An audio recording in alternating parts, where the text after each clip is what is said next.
자, 지난주에 제가 약간 충동적으로 말씀을 드린 것 같지만 결국에는 갈라디아서를 읽게 될 때 우리의 내면 세계하고 그리고 영적 세계하고는 연결 지점을 가질 수밖에 없는 것 같아요. 그래서 두 자아의 충돌은 어떻게 보면은 제일 잘 도드라지게 드러내고 있는 게 다니엘서라고 생각을 합니다. 그래서 다니엘서를 집중적으로 좀 살피는 시간이 되면 좋을 것 같아요. 네.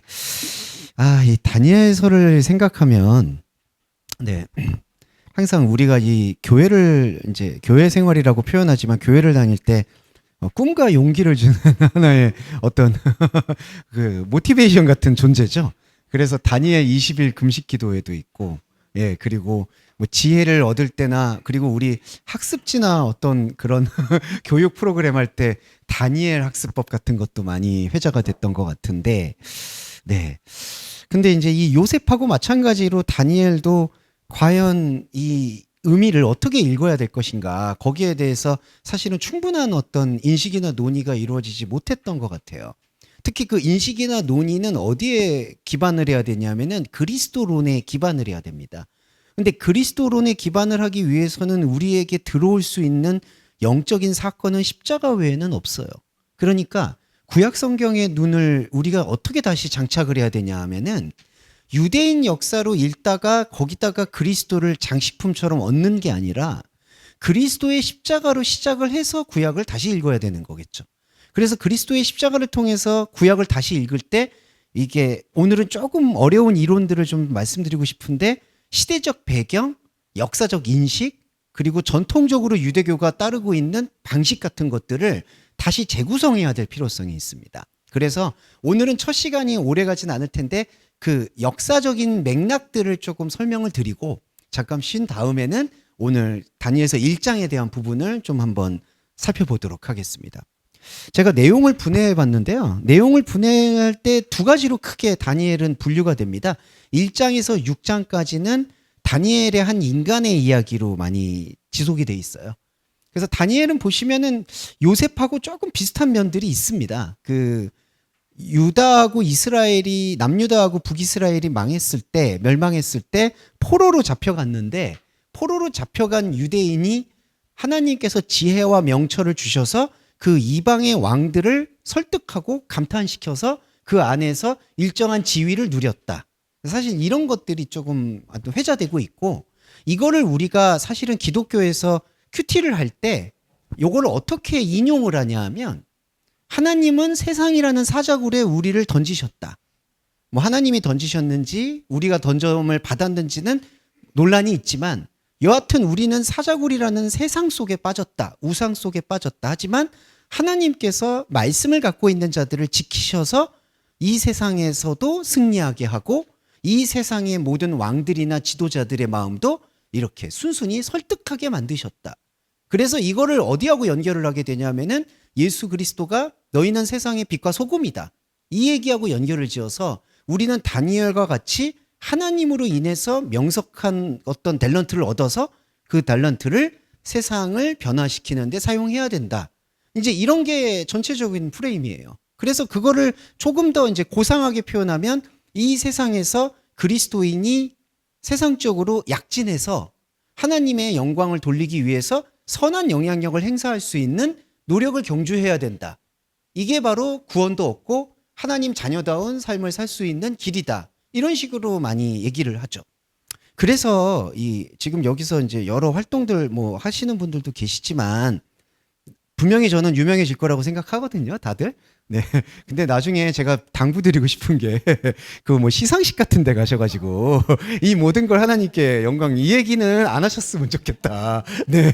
네. 물론 좋은 마음인 거 알아요. 그 자기가 믿고 섬기는 신을 높이고 싶은 마음은 알겠죠. 하지만 이게 다 다니엘의 어떤 표면적인 해석과 근거에서 나오는 거기 때문에 네, 나중에 꼭 유명해지시더라도 그것만큼은 안 하셨으면 좋겠다. 예, 예 그걸 꼭 말씀드리고 싶고요. 뭐 그것도 강요긴 한데 그래도 좀 그렇잖아요. 네, 그래서 그 말씀인 거예요. 그러니까 그게 현상적으로 많이 다니엘을 해석하는 태도인데 조금 있다가 제가 그거를 다시 재구성을 해드리고 싶은 부분이 있고요. 7장에서 12장까지는 이게 한마디로 요한계시록하고 연결이 돼 있습니다. 요한계시록도 역사적인 이야기에서 시작을 하는 것처럼 보여요. 왜냐하면은 아시아의 7교회한테 편지를 보내기 시작해요. 처음에는. 그래서 아시아의 7교회에 대한 어떤 현상적이고 현실적인 메시지를 보내는 것처럼 보이다가 나중에는 갑자기 아마겟돈이 등장하고 천년왕국으로 이게 넘어가 버려요. 근데 그런 방식이 어떤 방식과 유사하냐? 바로 다니엘의 방식하고 유사해요. 다니엘의 방식에서 이게 역사적으로는 시간대가 겹치는데 다니엘은 계속해서 환상을 봅니다. 그렇게 하면서 그 환상에서 가장 극렬한 환상이 어디 나오냐면은 마지막 장 12장에서 보시면은 여기 제가 여기 적어 놓은 건데요. 대환란이 나오고요. 부활과 심판이 나오고요. 3년 반이 나오고요. 이제 이 3년 반의 모티브가 저기 계시록에서는 이제 7년 대환란으로 이제 묘사가 되죠. 그래서 다니엘을 향한 하나님의 최후의 명령 1290일과 1335일. 이것 때문에 이제 세대주의 종말론자들이 계속해서 얘기하고 있고 최근에 이제 이스라엘 이란 전쟁도 이렇게 해석하는 경우가 많아요. 이제 1290일의 성취다. 뭐 이런 식으로 얘기를 하는 경우가 많죠. 근데 여러분 잘 느끼시겠지만 다니엘 7장에서 12장까지는 왜 환상에 몰입을 하게 되느냐? 자, 이게 이제 제가 말씀드리고 싶은 건데 혼의 언어와 영의 언어의 어쩔 수 없는 혼합이에요. 자, 이거를 잘 이해해 주시면 감사하겠어요. 왜 혼합이라고 말씀을 드렸냐면 우리는 하나님의 깊은 것을 들어오는 거를 느낄 수밖에 없는 영적 존재예요. 제가 항상 뭐 그냥 편하게 아니면은 좋은 말로 하든 드리는 말씀이 아니라 여러분 안에 저와 이 시간을 같이 할애하셨다라면 여러분 안에는 영적 자아가 생명 충동을 일으킬 수밖에 없어요. 이게 말씀의 원리입니다. 그러니까 그 말씀의 원리는 저와 여러분의 어떤 감정이나 의지와는 상관없이 파고드는 하나님 말씀의 언약의 사건이에요. 우리가 사건이라는 표현을 왜 제가 쓰냐면 사건은 우리가 예측할 수 없을 때 나타나는 거예요. 그래서 어떻게 보면은 사건을 늘 좀 부정적으로 보는 경향이 있죠. 사건 사고라 그러면은 뭔가 원하지 않았던 일이 일어나는 것처럼 들리잖아요. 하지만 그리스도의 십자가는 사건이에요. 사고예요.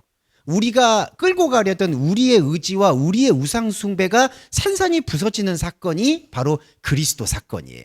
그래서 이 다니엘의 말씀을 통해서 우리가 느낄 수 있는 건 우리는 혼의 말로 하나님을 찾고자 하는 그 고상함으로부터 시작을 합니다. 그러니까 고상함이 나쁘다는 게 아니라 나는 죽으면 어디로 가지? 나의 인생의 피폐함을 어디서 채우지? 나의 인생의 공헌을 어디서 힐링을 치유를 받지? 이러한 어떤 선한 의도에서 시작을 해요. 그래서 모든 종교는 거기서부터 출발을 합니다. 내 가족의 평안함, 내 자신의 평안함, 그리고 나의 어떤 좀 더 나은 삶을 위한 발버둥. 여기서부터 종교는 우리 안으로 파고들어요. 그런데 그 종교의 혼의 언어를 통해서 그리스도가 들어올 때는 이게 종교가 평안함과 안정감을 추구했다면 그리스도는 사건으로 들어온다는 거죠. 십자가는 사건입니다. 다니엘도 동일하게 저는 느꼈다고 생각해요.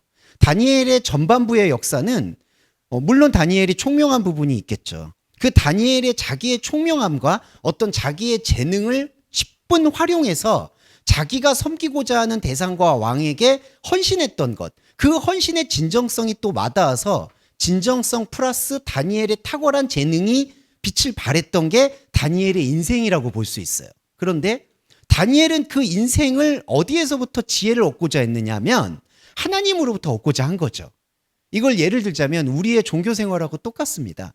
우리도 우리의 종교 생활에서 더 나은 삶을 살기 위해서 내가 가지고 있는 재능과 머리와 두뇌와 용모를 가지고 하나님을 찬양하려고 찾은 거죠.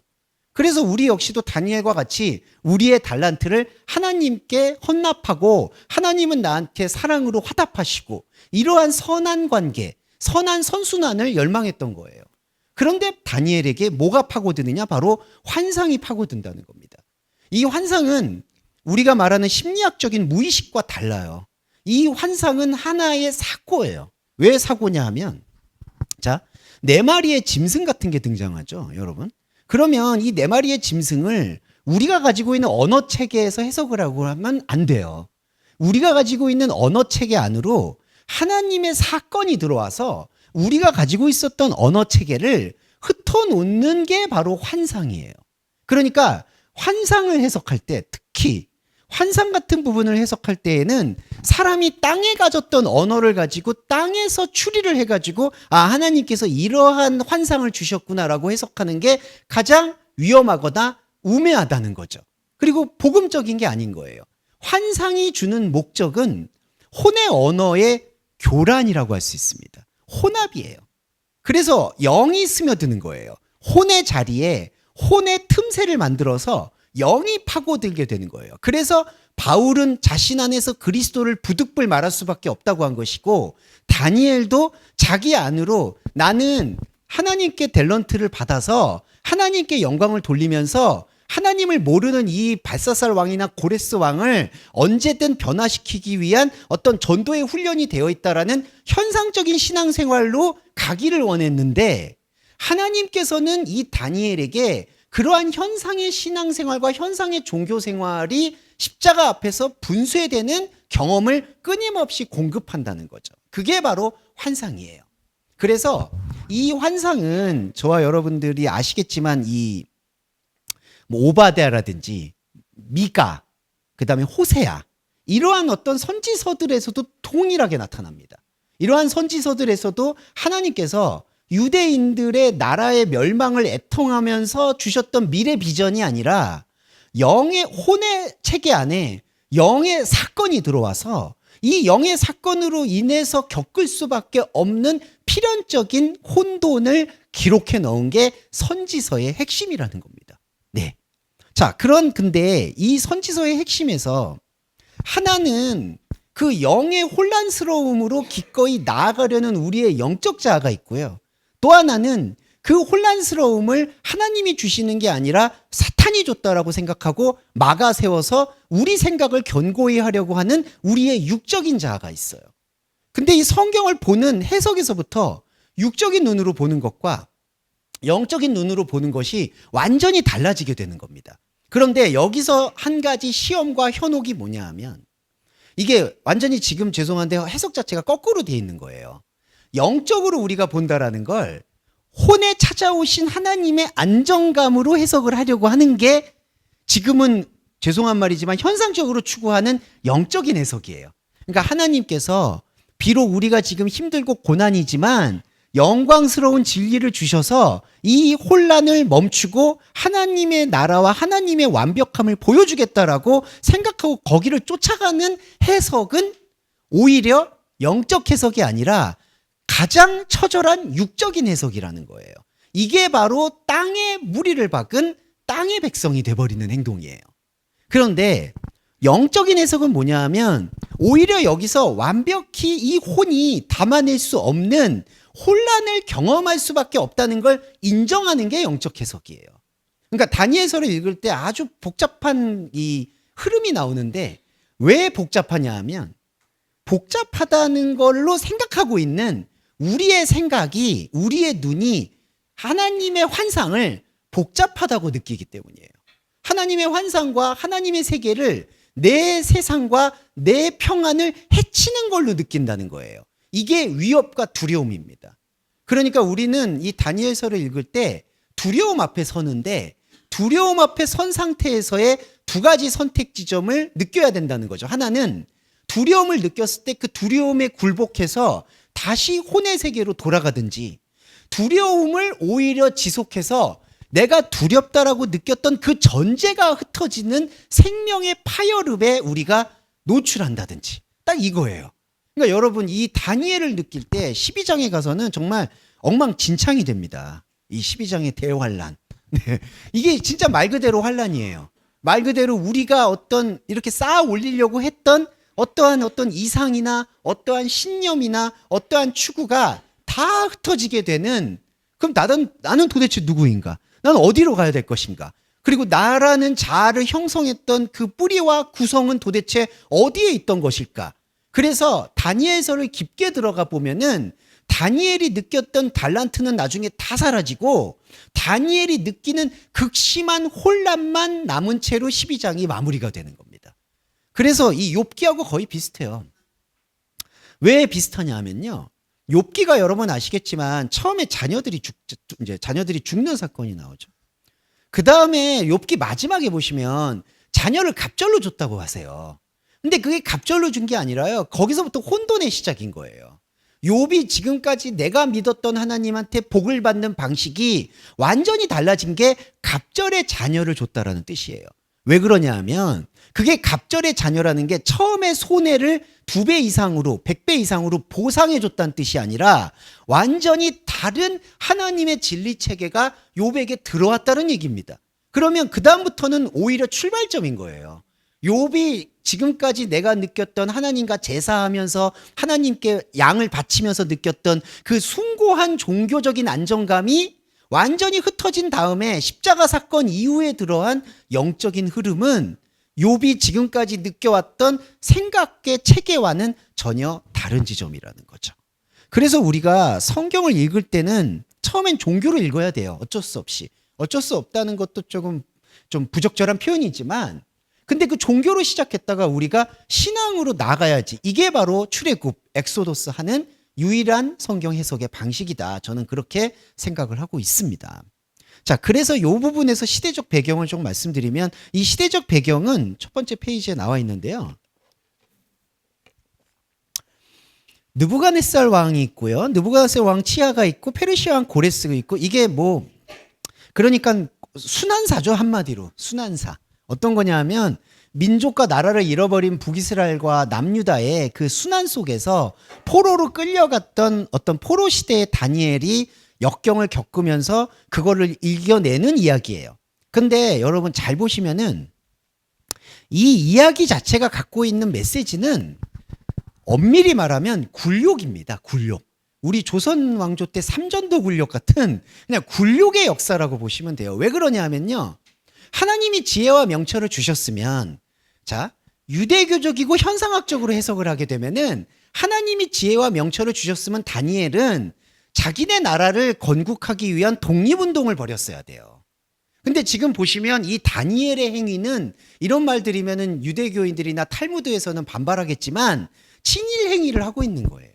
우리 식민지 역사로 보면은 이 다니엘 같은 인물은 저 총독부에 가서 총독부가 말하는 총독부의 철학과 총독부의 가치관에 순응해서 그 자기의 달란트와 재능을 그 일본 총독부가 가지고 있는 시스템 안에 마음껏 활개를 치는 행동이 지금 다니엘의 행동이에요. 이게 요셉하고 똑같습니다. 요셉이 애굽에 가서 총리가 되잖아요. 그 총리가 되는 게 보시면 굴욕 중에 굴욕인 거죠. 자기의 민족의 독립이라든지 자기의 민족의 해방을 위해서 헌신한 게 아니라 그들이 만들어 놓은 통치를 더 합리화시키는 거라는 거예요.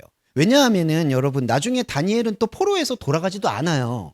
이 다니엘이 돌아가지 않은 거에 대해서는 고상한 의미가 있을 수도 있지만 사실은 추정이 다니엘은 더 이상 그 원래의 나라로 돌아가고 싶지가 않은 거예요. 예.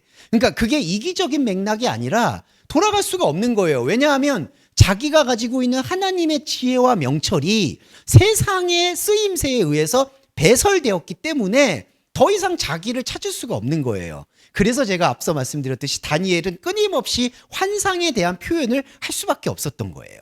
이게 바로 시대적 배경입니다. 그래서 다니엘이 친일 행위를 했다 이렇게 얘기하면은 정말 좀 씁쓸하지만 이거는 어쩔 수 없는 흐름인 거죠. 왜냐하면 우리가 현상적으로 이상적으로 그러니까 유토피아적으로 얘기를 한다면 다니엘이 신의 명령을 받았다면 신이 선택한 이스라엘을 이렇게 방치할 수가 없다라는 논리로 가야 돼요.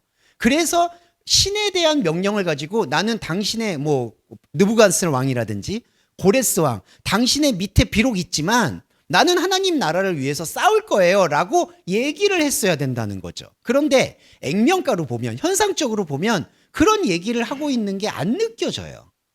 이게 바로 다니엘서의 함정이라면 함정입니다. 왜냐하면 제가 이걸 왜 함정이라고 말씀드리냐 하면 우리는 항상 이거를 큐티를 할 때 하나님께서 세상의 나라로 우리를 보내셔서 세상의 나라에서 하나님의 이름을 드높이는데 영적으로 활용했다 이런 식으로 해요. 그래서 하나님 나라를 우리 세상 나라에서 높였다라고 얘기를 해요. 근데 여러분 느부갓네살 왕이나 고레스 왕이 눈 하나 깜짝했나요? 그러지 않습니다. 오히려 더 통치가 굳어지는 거예요.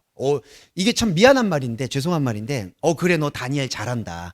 더 너희는 너희의 민족들을 더 가스라이팅 해라. 이런 꼴이에요. 그래서 여러분 에스라서라든지 여러 가지를 또 보시면 그 왕들이 식민지 왕이 어지러서 너희들의 역사책을 만들어라 이런 것처럼 보이죠. 그거는 일제시대로 들어와 보면 탄압기가 있고 문화기가 있잖아요. 문화기 때는 우리한테 문화예술적인 것들을 많이 뛰놀게 해줬죠. 하지만 그게 다 어디에 그물 안으로 들어가나요? 일본이라는 천황의 시해 안으로 들어가는 거예요. 여기도 마찬가지인 거예요. 그래서 다니엘을 읽을 때 이 다니엘이 우리가 세상 세계에 와서 하나님께 영광을 돌리는 이야기다? 전혀 그렇게 생각할 수가 없어요. 그러면 현상적으로 이해해야 되는 거는 어떤 거가 있을까요? 이 시대적 배경에서 우리가 추출할 수 있는 건 다니엘이란 존재는 혼적 존재고 우리의 같은 모델인데 우리의 존재 안으로 하나님께서 혼의 말씀을 주셨음에도 불구하고 그 혼의 말씀을 혼에다가 지금 배설하고 있는 치욕과 굴욕의 역사를 다니엘이 1장에서부터 6장까지 기록해 놓았다는 거예요. 그러니까 이게 완전히 거꾸로 봐야 되는 게 하나님께서 세상에서 영광을 돌리기 위해서 다니엘을 높였다는 게 아니라 하나님이 주셨던 메시지와 명철과 경험을 세상에다가 배설할 수밖에 없는 그 우겨쌈을 당하는 다니엘의 탄식이 1장에서 6장의 내용이라는 거죠. 그러니까 치욕적인 거예요. 치욕. 예, 그 부분을 봐야 되는데 그 치욕에 대한 부분을 잘못 이해하고 있는 분들은 이런 게 나와요. 종말론. 이게 왜 종말론이 제가 치욕을 다르게 푸냐 하면은 그냥 다니엘은 다니엘이 치욕이에요, 여러분. 예, 죄송한데. 그러니까 다니엘이 혼으로 느꼈던 거는 그냥 치욕인 거예요. 안타깝지만. 근데 마지막에 제가 12장에서 대환란이 일어난다고 말씀드렸잖아요. 그거를 이제 기독교인이나 기독교인 안에서 종말론을 주장하는 사람들은 뭐라고 해석하냐 하면 다니엘이 이 세상에서는 살았지만 이 세상에서 사는 거에 만족하지 않고 마지막 하나님 나라를 이렇게 이끌어내기 위해서 종말을 얘기하는구나 라고 얘기한다는 거죠. 자, 이게 오늘날 기독교의 모습과 똑같습니다. 왜 그럴까요? 자, 기독교는요, 기독교라고 얘기해서 죄송해요. 그러니까 기독교는 신앙의 종교인데 신앙으로 받아들이지 못하는 체계로서의 기독교는 어떤 현상을 가지냐면 하나님이 우리가 세상의 빛과 소금이 되길 원하신다라고 믿어서 세상에서 더 열심히 살 것을 독려하고 중보기도 하고 헌신하기를 바래요. 그러면서 주중에는 회사에 나가고 주일에는 교회에 와서 더 열심히 일하기를 바라죠. 왜냐하면 되게 경쟁적인 거예요. 당신이 주중에 그렇게 열심히 일했으면 그렇게 열심히 일한 거에 비했을 때 하나님한테 더 헌신해야 되지 않겠냐, 이상한 비교 논리가 들어가는 거죠. 아마 청년부에서 활동하시는 분들은 그거에 무슨 뜻인지 잘 아실 거라고 보고 있고 장년부도 마찬가지죠. 권사님들 죄송한데 제가 식사를 뭐라 그러는 게 아니야. 근데 맨날 식사 당번 그 식사 차리시다가 벌써 이제 예배한 중간쯤 가시면 벌써 식사 준비 때문에 벌써 마음이 거기로 가 있으시죠. 이런 거예요. 그러니까 이 기독교 안에 체계가 되어버린 기독교 안에는 이렇게 세상도 잘 살아야 된다는 거예요. 그래야지 세상에서도 믿지 않는 사람들한테 모본이 될 수 있다는 거예요. 근데 여러분 또 한편으로는 뭘 말할까요? 종말을 얘기해요. 세상은 망했다. 세상은 썩었다. 세상은 희망이 없다. 아니 세상에서 빛과 소금이 되라고 할 때는 언제고 또 세상은 망했다고 하면서 종말을 기다리는 것도 뭐야. 이런 게 다니엘서에 완전히 뒤섞여 있는 다른 복음의 해석이 돼버리는 거예요. 그러면 자 정리해서 말씀드릴게요. 다니엘서는 지금 시대적 배경이 뭐냐? 그냥 다니엘이 굴욕의 현상적으로 보면 굴욕의 역사 속에서 자기가 가지고 있는 혼의 재능이 하나님에게 직통으로 연결되지 못하고 세상의 왕에게 광대가 재롱을 피우듯이 재롱단치를 하고 있는 거에 대한 탄식의 기록이 다니엘서의 핵심이고요. 종말이나 환상은 뭐냐? 이러한 것들을 종식시킬 하나님이 이 땅에 온다는 얘기가 아니라 다른 곳. 이게 이제 바로 이제 그 페르소나 디멘션 같은 건데, 자, 영적인 자아의 완전히 다른 차원에 대한 이야기를 하고 있는 게 다니엘의 환상이라는 거예요. 그러니까 환상이 어떻게 보셔야 되냐면 이 땅은 망할 거고 하나님 나라가 올 거니까 그 하나님 나라가 오는 거를 대비해라는 의미에서 환상을 주는 게 아니라 이걸 우리가 흔히 묵시문학이라고 얘기하거든요. 앞으로 올 예언을 이렇게 예언한다 이런 식으로. 그러니까 너희들은 하나님의 올 자리를 잘 마련하고 있어라 이런 식으로 하는 게 예언 문학 묵시문학이라고 해요. 계시록도 마찬가지로. 근데 그리스도의 십자가 사건 앞에선 이게 단절이 되니까 제가 항상 이 십자가 사건을 말씀을 드렸잖아요. 역사가 단절이 되는 거예요. 여러분 안에 두 개의 역사가 숨쉬는 거예요. 하나는 인간의 역사고 또 하나는 조금 이따가 말씀드리겠지만 해방 역사예요. 해방 역사. 하나님께서 우리를 완전히 다른 차원으로 끌어가시는 역사. 이게 바로 영의 역사, 해방 역사예요.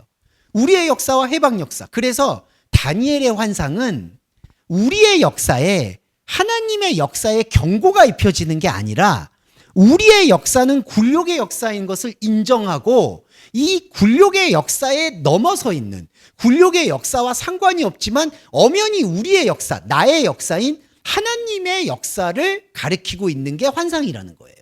그러니까 환상에 대한 해석이 완전히 달라져야 돼요. 왜냐하면 예전에 묵시문학적으로 환상을 본다면 이 땅에 하나님께서 잘못하고 있는 위선자나 지도자나 잘못되고 있는 타락한 세계를 하나님께서 불이든 불시험이든 네 가지 용이든 여기서 심판한다고 본다는 견해거든요. 그런데 그러한 견해가 아니라 이 환상의 언어는 우리가 동시대를 살고 있지만 완전히 다른 영적 체계에 주는 하나님의 차원이다. 이거를 얘기하고 있다는 거예요. 네. 이게 바로 십자가의 복음으로 본 구약의 얘기가 된다는 겁니다. 자, 남은 자도 그래요. 다니엘서에서는 저 2페이지 볼게요. 자, 이제 다니엘서에서는 저 이거 간단하게 설명드릴게요. 다니엘서에서는 그 남은 자라는 사상이 많이 나와요. 남아있다. 그리고 환상. 제가 지금 말씀드렸죠. 남아있는 자에게 하나님께서 위로를 주시는 것처럼 환상을 주세요. 근데 자, 여기서 우리는 해석의 전쟁이 일어나는 게, 자, 남은 자는 유대교 해석, 유대교한테 영향받은 기독교 해석, 십자가 복음에서 본 해석, 이렇게 말씀드릴 수밖에 없을 것 같아요. 자, 세 가지를 말씀드릴게요. 유대교 해석의 남은 자는 유대인들이 자기 나라를 회복한다. 뭐, 지금 제가 정치 얘기하는 건 아닙니다만, 오늘날 이스라엘이 왜 국가가 저런가라는 거에 대한 이유는 여기 있어요. 그걸 시오니스트라고 하거든요. 하나님께서 이 땅에 유대인들의 나라를 세우셔서 유대인들이 세계를 지배할 수 있게 한다. 그게 탈무드의 내용이에요. 네. 그래서 이스라엘은 자기네들이 버텨야 하나님이 버틴다라고 믿고 있고 유대인들의 14만 4천이 구원이 될 때 종말이 온다라고 믿는 기독교 종말론자들, 인터콥이라든지 이런 선교단체들은 그렇기 때문에 이스라엘을 무조건 보호해야 된다라고 말하는 거예요. 그게 첫 번째 종말론자들이에요. 이 사람들의 남은 자는 하나님을 신실하게 믿은 남은 자들, 나머지 모슬렘이든 뭐든 이런 사람들은 다 죽어야 돼. 죄송한 말인데 하나님을 믿지 않는 사람들은 짐승이라고 보는 거예요. 자기네들이 남은 자예요. 이게 첫 번째 유대인들이 해석하는 거예요. 근데 두 번째가 문제가 유대교의 영향을 받은 기독교가 이걸 어떻게 해석하느냐. 남은 자를 유대인과 플러스 유대인의 자손인 예수 그리스도의 족보에 연결된 우리들, 이렇게 믿는 사람들이 남은 자라고 보는 거예요. 이게 바로 99마리 양으로 믿고 싶어 하는 기독교인들의 모습을 남은 자라고 보는 거죠. 그러면 이 남은 자는 제일 문제가 뭐냐 하면 구원을 어디서 찾냐 하면요. 죄송한 말인데 지옥에서 찾아요. 이게 무슨 뜻이냐 하면 저 사람들은 지옥을 가. 안 믿는 사람들이야. 나는 믿는 사람들이야. 그리고 내가 믿고 있는 교회에 헌신하고 있어. 나는 내 믿음은 하나님께서 주신 거야. 근데 내 믿음을 하나님께서 주신 거야라는 게 자기 안에서 영적 자 안에서 나오는 게 아니라 외부에서 당신은 구원받았습니다. 당신은 예수의 피로 구원받았습니다. 라고 주입을 한 상태에서 얻게 되는 믿음이라는 거죠. 그러니까 솔직히 이거는 내 믿음이 아니라요. 타인이 규정해 놓은 믿음. 당신은 이제 지옥을 안 갈 겁니다. 라는 믿음이라는 거예요. 근데 여러분 그 믿음은 사실은 본질의 믿음과 하등 상관이 없어요. 그래서 나는 남아있다. 나는 그래도 이 생활이나 삶이 어려워도 그래도 구원은 받았다라고 주장하는 게 두 번째 개념의 남은 자인 거예요. 세 번째 개념의 남은 자는 뭐냐? 여기 이게 바로 말씀 해석의 본질인데 없는 자예요. 없는 자. 예. 그게 뭐냐 하면은 창세기에서 아브라함한테 하나님께서 그 소돔 얘기할 때 그거 있죠? 50명 의인 발견, 30명 의인 발견, 0명 의인 발견. 근데 거기에 그 말씀의 결론을 보면 10명이 남았는지 안 남았는지가 명확하게 해설이 안 돼요. 그러니까 정말 의인이 있었는지 없었는지가 해설이 안 돼요. 그 다음에 바울이 자기의 서신서에서 오직 남은 자만 구원을 얻으리라라고 얘기를 해요. 자, 아브라함 때 의인이 발견이 안 됐다는 거, 바울이 탄식하면서 남은 자만 구원을 받는다는 거, 이거 연결해 보면서 바울이 또 로마서에서 무슨 얘기를 했냐 하면은 의인은 없나니 하나도 없다는 얘기를 해요. 자, 이 말씀들을 조합해 보면 진짜 그리스도인의 영적 자가 십자가를 통해서 볼 수 있는 남은 자는 이 땅에서 남아있는 자, 하나님한테 선택을 받은 자, 선택과 구원을 받은 자가 없다는 것을 고백할 수 있는 자가 남은 자라는 거예요. 그러니까 여러분, 십자가 앞에서의 담대함이라는 건 내가 구원을 받기 위해 발버둥치는 나의 모습으로는, 나의 믿음으로는 하나님 앞에서 구원과 상관이 없다는 걸 담대하게 선언할 수 있어야 된다는 거예요. 그 선언은 나의 혼적 고백이 아니라요, 내 안에 들어온 영의 말씀을 통해서, 곧 예배를 통해서 실현된다는 거예요. 이게 좁은 문입니다. 왜 좁은 문, 좁은 믿음, 이 작은 믿음을 가지고도 나를 버리지 않았다. 작았다는 거는 지난번에 말씀드렸듯이 헬라어로 올리고스거든요. 이 올리고당이라는 거 기억하시죠? 아주 작다는 거예요. 아주 작다는 뜻의 본질의 의미는 궁극적으로 없다는 뜻이에요. 그래서 남은 자는 없다는 뜻을 나타내는 거고, 없기 때문에 언어에 혼란이 오는 거예요. 조금만 더 복잡하지만 말씀드릴게요. 얘기가 길어지네. 죄송해요. 환상이 뭐냐 하면요, 없는 데 있는 거예요. 이 고린도전서에 보면 없는 걸 있는 것 같이, 있는 걸 없는 것 같이라고 했는데, 이게 아주 미묘한 건데요. 뭐냐 하면 환상이 이렇게 무의식 중에 보이는 걸 얘기하는 게 아니에요. 자, 우리는 언어를 통해서 하나님을 만나요. 근데 하나님을 만날 때 어떤 방식으로 만나냐면 하나님이 없다는 방식으로 만나는 거예요. 내가 믿었고 내가 기억했고 내가 느꼈던 하나님이 이 성경을 보고 보니까 십자가로 마주하는 거예요.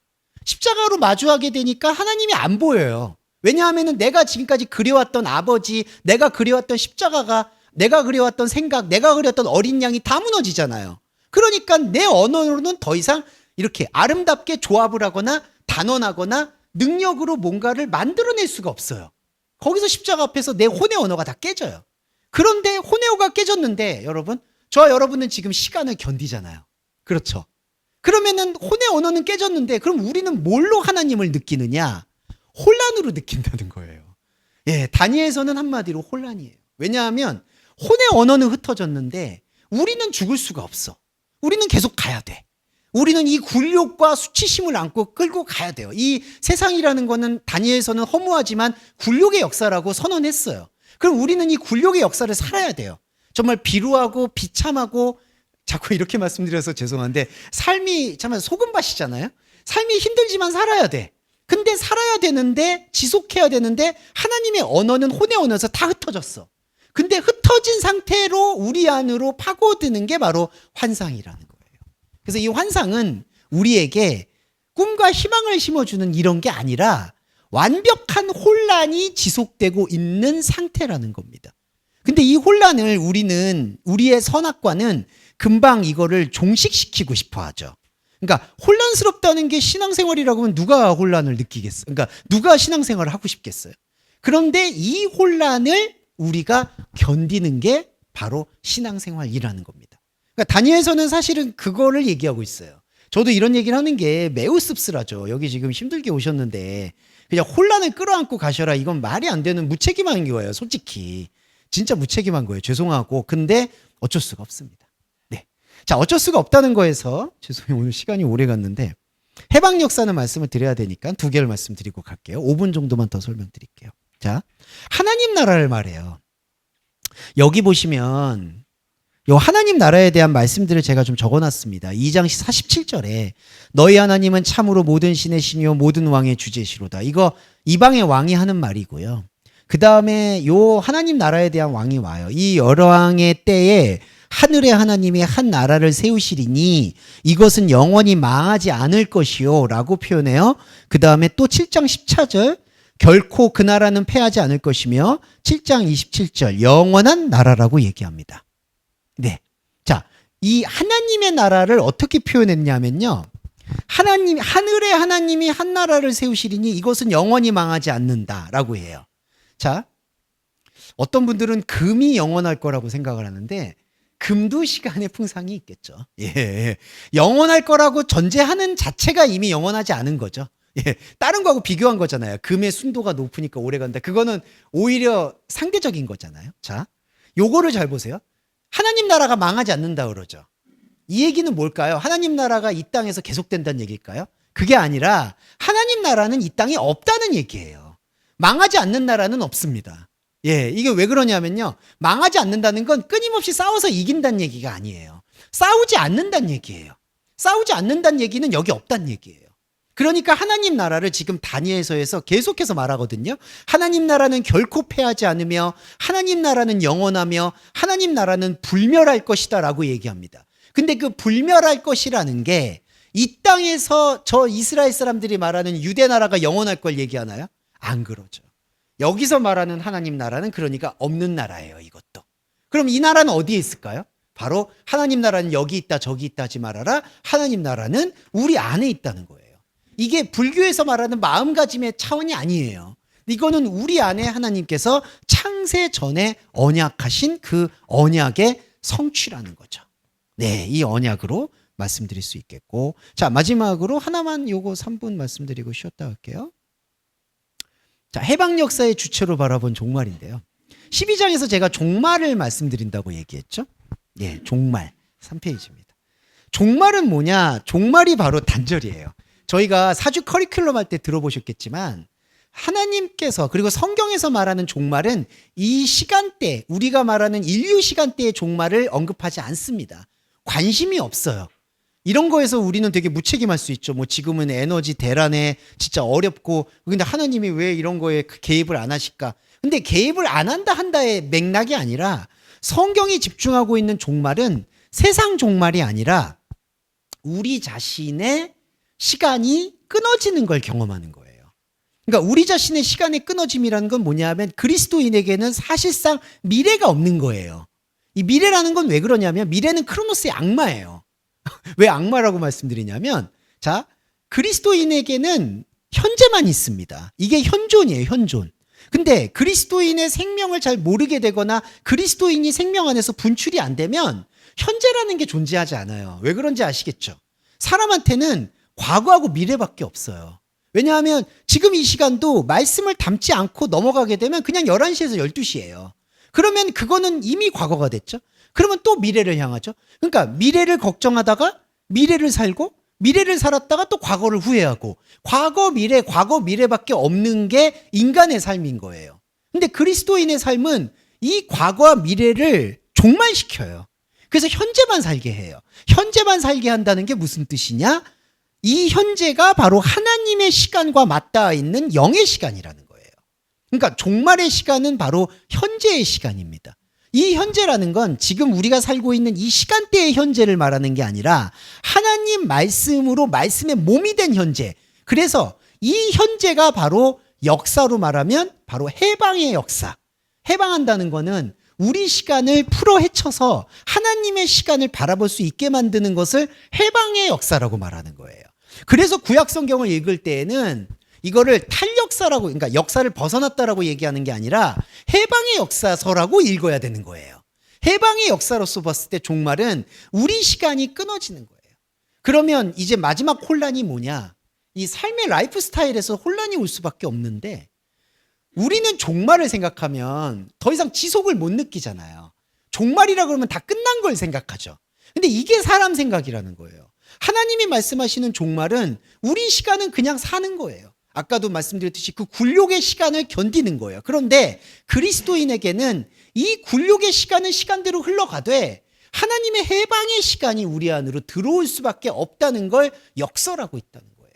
그리고 나중에는 궁극적으로는 여러분 우리가 살고 있는 굴욕의 역사에서 우리의 탈을 벗게 됩니다.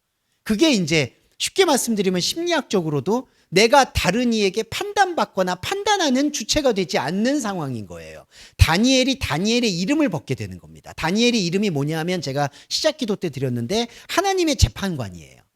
하나님의 이름을 빙자해서 시시비비를 가렸다는 이름 자체가 다니엘이에요. 그런데 다니엘이 끊임없는 환상을 보면서 해방 역사를 경험하면서 자신의 재판하는 그 재판봉을 내려놓는 과정이 바로 다니엘의 이야기라는 거죠. 네, 이게 오늘의 개론서라고 볼 수가 있겠습니다. 자, 채식 사건 볼게요. 바벨론 왕 느부갓네살이 예루살렘에서 성을 내었었더니 굴욕의 시작이죠. 예. 이게 이제 포위가 된 거죠. 그리고 그의 넘기심에 그가 그것을 가지고 신전들의 보물창고에 두었고 환관장 아스브나스에게 말하여 이스라엘 자손 중에 귀족 그리고 흠이 없고 용모가 아름다우며 지혜를 통찰하는 사람을 데려오게 해라. 근데 여러분 여기서 주목하셔야 되는 게 환관장과 소년입니다. 네. 이게 이제 느부갓네살 왕이 명령하는 부분이거든요. 근데 왜 환관장과 소년이냐? 자, 환관장은 우리 역사로 말하면은 내시예요. 그러니까 이제 남성인지 여성인지가 이제 구별하기가 어려워요. 그래서 실제로 환관장이란 히브리어도 중성을 사용하는 경우가 있습니다. 종종. 남성으로 표현되기도 하지만 그리고 여러분 이 소년이라는 히브리어도 중성성을 가지고 있어요. 네. 그러니까 소년이라는 게 어린 친구를 얘기하는데 이때 어리다라고 했을 때 유대인들은 성인 시기 지나기 전에는 그 젠더 역할을 규정하지 않았어요. 여성이냐 남성이냐. 이제 서양에서 이렇게 가지고 있을 때 죄송합니다. 서양에서는 이제 여성과 남성의 기준을 남성은 할례를 받는 거, 여성은 그 월경을 시작하는 걸로 그 젠더를 나눴어요. 근데 유대인들은 그렇게 젠더를 나누기보다는 소년이라고 했을 때는 대표적으로 그냥 어린아이 그런 겁니다. 그래서 성이 없어요. 남성, 여성. 자, 이 느부갓네살 왕이 이렇게 하는 의도가 뭐냐 하면 남성이든 여성이든 세워지게 되면은 이 관계가 성립이 되기 때문에 관계가 성립되지 말라는 의미에서 남성과 여성을 모르는 중성적인 이미지를 환관과 소년을 통해서 집어넣은 거예요. 자, 근데 제가 이 말씀을 드릴 때 이 말씀의 의미가 뭐냐 하면 바로 세상에서 말하고 있는 것에서 우리가 어떤 자칼레케바를 갖고 있느냐. 이게 무슨 뜻이냐면 자칼레케바가 남자와 여자라는 뜻인데요. 세상에서는 우리가 중성이라는 뜻이에요. 자, 그래서 예수님이 복음서에서 하늘에서는 하늘에 있는 천사와 같다라는 표현을 하세요. 그게 천국에 가서는 천사와 같다는 뜻이 아닙니다. 하늘 말씀을 듣는 존재에게는 이 땅에서 남자도 아니고 여자도 아니란 뜻이에요. 그 얘기가 무슨 얘기냐면 남자와 여자라는 게 이 세상에서는요 관계와 역할을 말합니다. 네, 그러니까 이렇게 물리적으로 남자 여자 이런 것만을 얘기하는 게 아니라 우리가 동양에서도 음양오행을 얘기하듯이 이 음양이라는 것 남자와 여자라는 거는 모든 세상에서 뿌리를 내리는 역할을 말하는 거예요. 그런데 이 다니엘서에서의 의도에서 우리가 추출할 수 있는 영적 기운은 소년과 환관이라는 것 자체가 땅에서 움직이고 있지만 땅에서 발을 댈 수가 없는 상태에 대한 영적 메시지라는 거예요. 그래서 이 소년이 바로 다니엘과 새 친구가 됩니다. 네. 그래서 여기 보시면 포도주에 대한 얘기가 나오고요. 여기 보시면 유다 자손은 다니엘, 하냐냐, 미사엘, 아시아라. 이거는 제가 또 부연 설명을 드리겠는데 이 새 친구라는 건요. 전통적으로 다니엘 안에 있는 자아의 양태라고 보시면 돼요. 예. 그거는 제가 다음 주에 조금 더 원문 설명 드릴 때 설명드리도록 할게요. 마치 새 친구가 정말 있는 것처럼 묘사가 되는데 정말 역사 속에서 있을 수도 있겠죠. 하지만 우리는 이거를 이 메시지로 들여다봤을 땐 다니엘이 포함하고 있는 자아의 양태라고 보셔야 돼요. 네. 그래서 이거를 여기서 이름을 계속해서 부르고 자, 그리고 넘어갈게요. 그리고 여기 보시면 다니엘은 뜻을 정하여 왕의 음식과 마시는 포도주 자기를 더럽히지 않도록 환관장에게 구하고 하나님이 다니엘로 하여금 환관장에게 은혜와 긍휼을 얻게 한다. 자, 여기서 어려움이 있습니다. 뭐가 어렵냐 하면 다니엘이 뜻을 정하는 건 다니엘은 하나님을 바라보는 사람이에요. 그래서 하나님을 바라보는 사람은 왕의 음식과 포도주로 자기를 더럽히지 않으려고 해요. 이게 종교심이에요. 자, 근데 이 종교심이 어떻게 엉키게 되느냐? 환관장이 다니엘한테 내가 내주 왕 느부갓네살이죠. 왕을 두려워한다. 그렇기 때문에 너희들이 이렇게 왕의 음식과 포도주를 더럽히지 않으려고 하면은 너희들의 꼴은 초췌해질 것이고 그러면은 너희들을 추천하게 되는 나는 왕에게 치도권을 당할 것이다 라고 얘기를 하는 게 지금 이 환관장의 생각이에요. 그래서 근데 다니엘이 여기서 이거를 주장해요. 당신의 종들, 다니엘을 말하는 거예요. 열흘 동안 시험하여 채식을 주어하고 물을 먹게 하신 후에 당신 앞에서 우리의 얼굴과 왕의 음식을 먹는 소년들의 얼굴을 비교해라. 담대해질 것이다. 라고 얘기를 하는 거예요. 예. 자, 여기서 실수라고 할까요? 아니면 여기서 오해가 생기는 거예요. 무슨 오해냐? 다니엘의 오해예요. 우리의 오해이기도 하고. 우리는 종교심을 가져서 우리의 그리스도는 세상의 그리스도와 다르다라는 것을 느껴요. 여러분도 느끼시죠? 세상의 왕과 하나님은 다르다. 그래서 신앙을 우리는 가지죠. 그런데 이 신앙을 가진 거를 지금 환관장하고의 대화에서 어떻게 굴절이 되냐 하면 내가 가지고 있는 하나님은 당신들이 섬기고 있는 하나님보다 훨씬 더 용모가 밝고 아름다워질 것이다 라고 생각을 한다는 거예요. 이게 단추가 잘못 끼는 겁니다. 자, 이런 단추가 잘못 끼워지는 것들이 다니엘만 있는 게 아니라 다윗도 그래요. 다윗은 아시겠지만은 골리앗이 자신들의 민족을 능욕하고 굴욕을 줘요. 그래서 그거를 벗어나기 위해서 돌팔매질을 던져요. 그래서 능히 이기고 그래서 사울보다 더 위대한 정치 지도자로 성장을 해요. 다니엘도 마찬가지예요.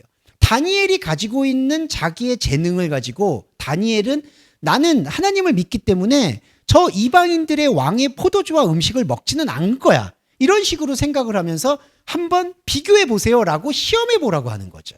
그러니까 지금 다니엘의 입에서 시험이라는 단어가 나왔다는 거예요. 그래서 어떻게 되느냐?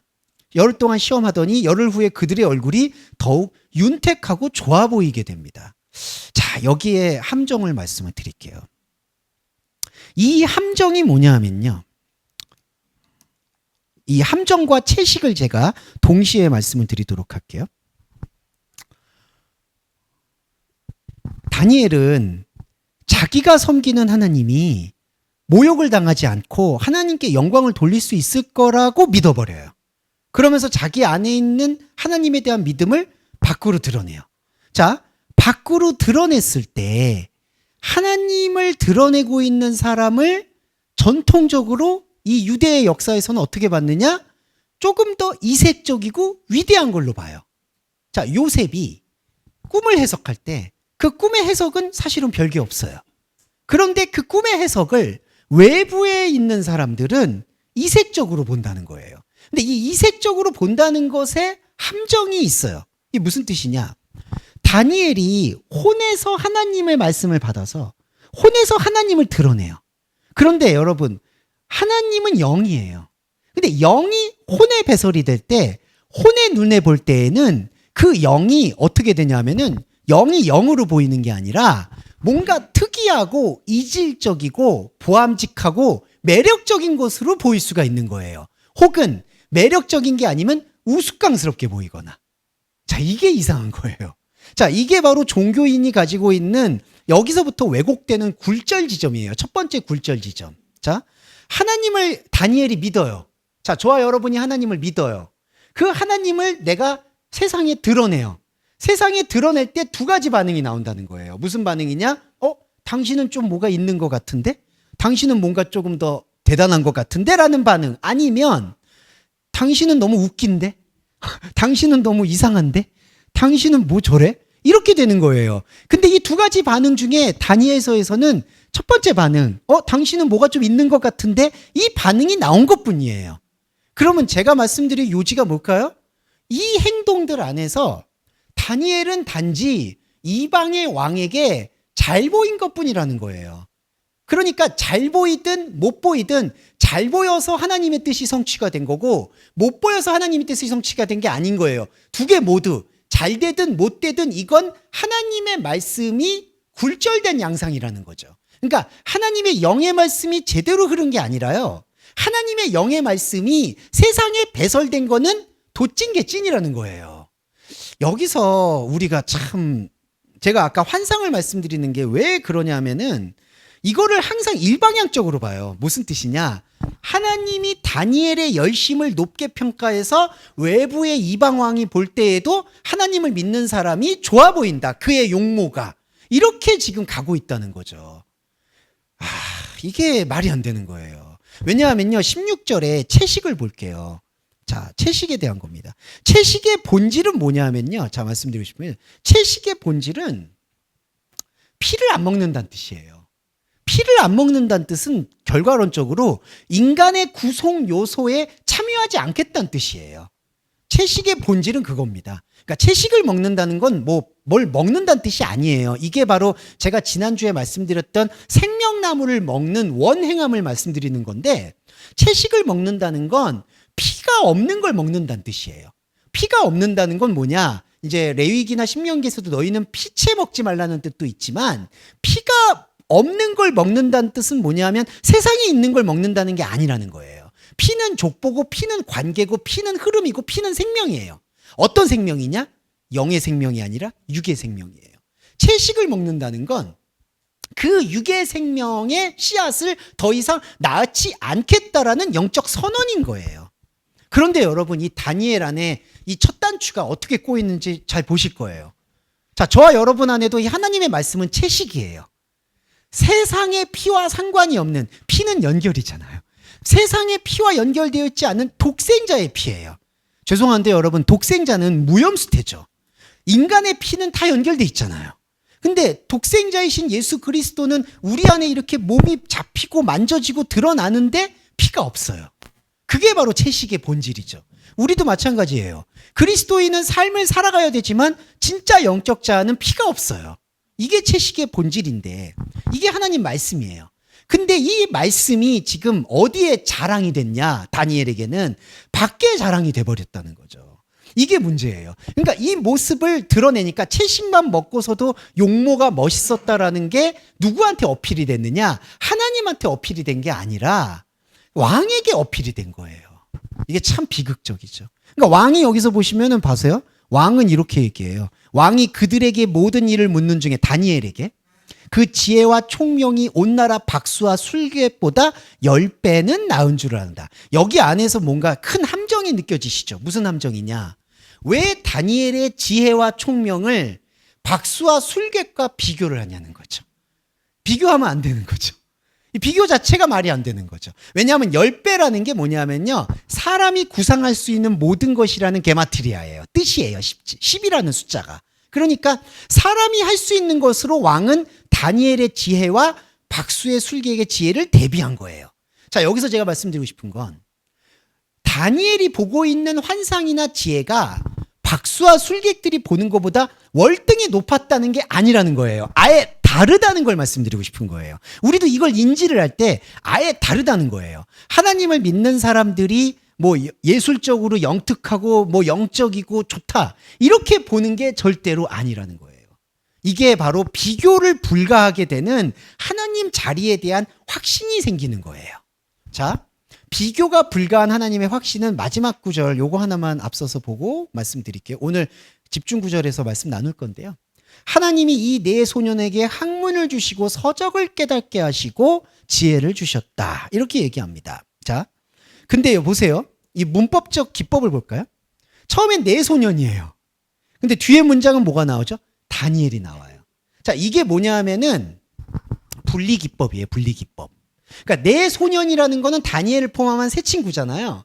다니엘을 포함한 세 친구라는 건 뭐냐 하면은 그냥 쉽게 말씀드리면 혼의 인간들이에요. 그러니까 다니엘이 쓰고 있는 혼의 지혜들을 말해요. 그래서 보시면 하나님이 이 혼의 지혜를 갖고 있는 사람한테는 뭐를 주냐 하면은 학문과 서적을 깨닫게 해요. 학문과 서적을 깨닫게 하는 지혜를 줘요. 그런데 다니엘한테는 뭐를 주느냐? 자, 내 친구도 다니엘이잖아요. 근데 여기서 보세요. 내 친구에서 다니엘을 따로 빼요. 이 다니엘이 바로 영적 지점이에요. 여기서는. 그러니까 혼의 다니엘에서 영의 다니엘이 분리가 된 거예요. 분리된 다니엘에게 뭐가 깨달아지느냐? 하롬, 환상과 하자우, 꿈이 깨달아진다는 거예요. 다니엘한테. 그럼 이 다니엘이 뭐죠? 영적인 엑기스입니다. 그럼 저와 여러분의 엑기스예요. 다니엘서에서는 이 엑기스에서 뭐가 나오느냐? 하롬, 환상이 나오는 거예요. 환상이 제가 아까도 말씀드렸듯이 인간의 언어와 하나님의 뜻이 뒤섞여버리는 혼란을 말하는 거예요. 이 혼란을 저와 여러분이 일부러 해석하려는 게 아니라 혼란 속에서 해석을 해야 된다는 거죠. 이제는 십자가에서 해석을 해야 된다는 거예요. 이거를 인간적인 방식으로 해석하는 순간 사실은 기독교는 유대교의 홍위병이 되는 겁니다, 여러분. 그러니까 유대교에서 그토록 열망하는 어떤 그 카빌라 집에서 열망하는 하나님 오시옵소서 마라나타가 예수님 재림으로 대체된 것 뿐이에요. 예수님이 재림을 언제 합니까? 예수님은 이미 오셨잖아요. 파루시아. 말씀으로 이미 오셨어요. 언제 와요? 그게 잘못된 생각이죠. 그게 다 유대교인들 생각인 거예요. 예수님이 구름 타고 오신다는 거는 망상 중에 망상이에요. 근데 그건 유대교인들이 꿈꾸는 망상이에요. 이스라엘로 하나님이 오실 거다라는 망상. 예수님이 우리 안으로 구름 타고 오실 거라는 것 망상. 그 망상을 갖다가 다니엘 환상하고 직결하면은 말도 안 되는 거라서 그걸 끊어내고 다니엘의 환상은 우리의 영적 자아의 시작이고 출발점이다. 그래서 17절을 정리해 보면 하나님이 이 굴욕의 역사를 살고 있는 다니엘에게 마지막 비전을 주신 게 뭐냐? 내 소년에게는 학문을 깨닫게 하고 그 중에 다니엘에게는 환상을 보게 한다는 거예요. 자, 내 소년에게 학문을 깨닫게 한다는 건 뭐냐면 이 학문이 세페르, 기록에 불과하다는 것을 깨닫게 해주신다는 거예요. 기록이 뭐냐? 역사예요. 그러니까 내 소년은 다니엘의 혼이에요. 혼에게는 이거를 자, 이거는 너가 앞으로 굴욕의 역사를 살 수밖에 없어라는 거를 깨달아 알게 하는 거예요. 내 소년에게는. 저와 여러분에게 혼적 자아가 있죠. 혼적 자아에게는 하나님께서 우리의 혼적 자아는 굴욕의 역사를 살 수밖에 없어라는 것을 선포하게 하는 게 학문과 서적을 깨달아 알게 하시는 지혜를 주신 거예요. 그러면 우리는 내 소년을 통해서 이 삶의 비루함을 깨닫고 동시에 우리 안에 있는 다니엘은 무엇을 깨닫느냐? 환상을 깨닫는 거예요. 환상을 깨닫는 건 제가 앞에서도 말씀드렸지만 혼란을 깨닫는 겁니다.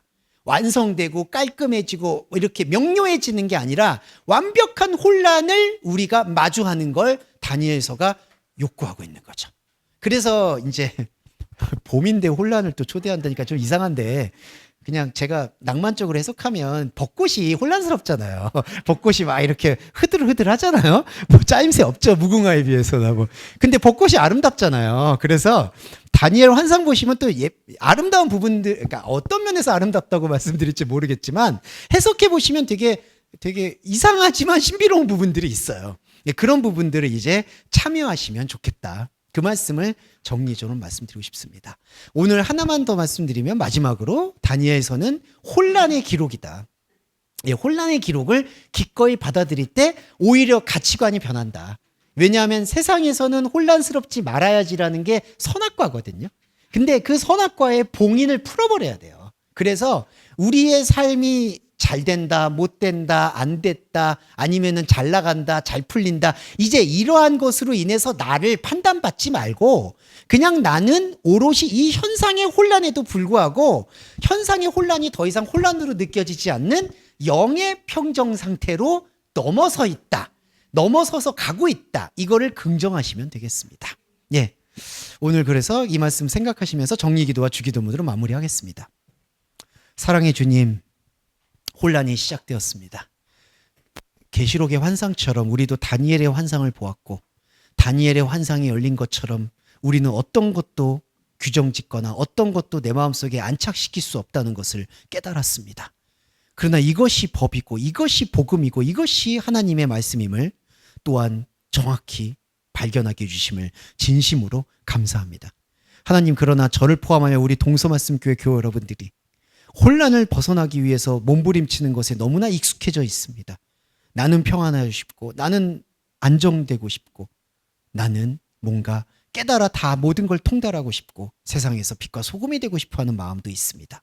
그러나 주님, 그것을 넘어서서 우리 동서말씀교회 교회 여러분들이 하나님의 말씀 생활을 하기를 원합니다.